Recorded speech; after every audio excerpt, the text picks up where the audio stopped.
শেখ হাসিনাকে দেশে ফিরিয়ে আনার শপথ নিয়েছেন কাশিয়ানী উপজেলার আওয়ামী লীগের নেতারা। আমাদের কাশিয়ানীর প্রতিনিধি শেখ মোহাম্মদ পারভেজ জানায়, আজ সোমবার সকাল 11টার সময় কাশিয়ানী রেল স্টেশন মাঠে দাঁড়িয়ে তারা এই শপথ নেন।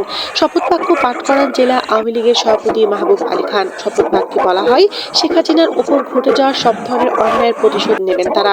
এ সময় কাশিয়ানী আওয়ামী লীগের সভাপতি বীর মুক্তিযোদ্ধা মোহাম্মদ মুক্তার হোসেন সদ্য সাবেক প্রধানমন্ত্রী শেখ হাসিনার নিরাপত্তা, সুস্থতা ও দীর্ঘায়ু কামনা করেন।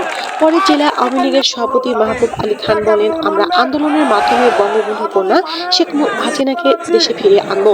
জামায়াত বিএনপি যে নৈরাজ্য সৃষ্টি করেছে, আমরা তা রুখে দেব।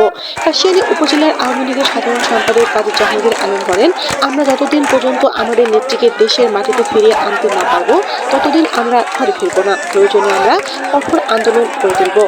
এ সময় বক্তব্য রাখেন কাশিয়ানী উপজেলার আওয়ামী লীগের সাধারণ সম্পাদক কাজী জাহাঙ্গীর আলম, উপজেলা আওয়ামী লীগের সভাপতি বীর মুক্তিযোদ্ধা মুক্তার হোসেন, উপজেলা যুবলীগ সভাপতি কাজী নুরুল আমিন তুহিন, উপজেলা ছাত্রলীগের সভাপতি আজাদ হোসেন মৃধা, উপজেলা আওয়ামী লীগের সহসভাপতি আরাফাত হোসেন লাবলু, কাশিয়ানী উপজেলার vice chairman Jamilur Rahman Japan, স্বেচ্ছাসেবক লীগের সাধারণ সম্পাদক মোহাম্মদ সাইফুল ইসলাম টুকুল, মুক্তিযোদ্ধা প্রজন্ম লীগের সভাপতি মোল্লা খালিদ হোসেন লেবু সহ অঙ্গ সংগঠনের নেতাকর্মীরা উপস্থিত থেকে বক্তব্য রাখেন।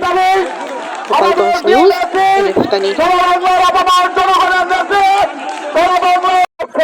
আমরা আজাদ ফিরাজ করাবো,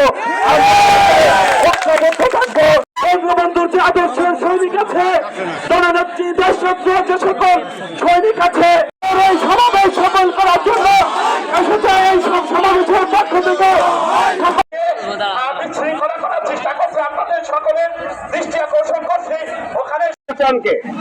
সংগ্রামী সাথী বন্ধুরা, আজকের এই সমাবেশ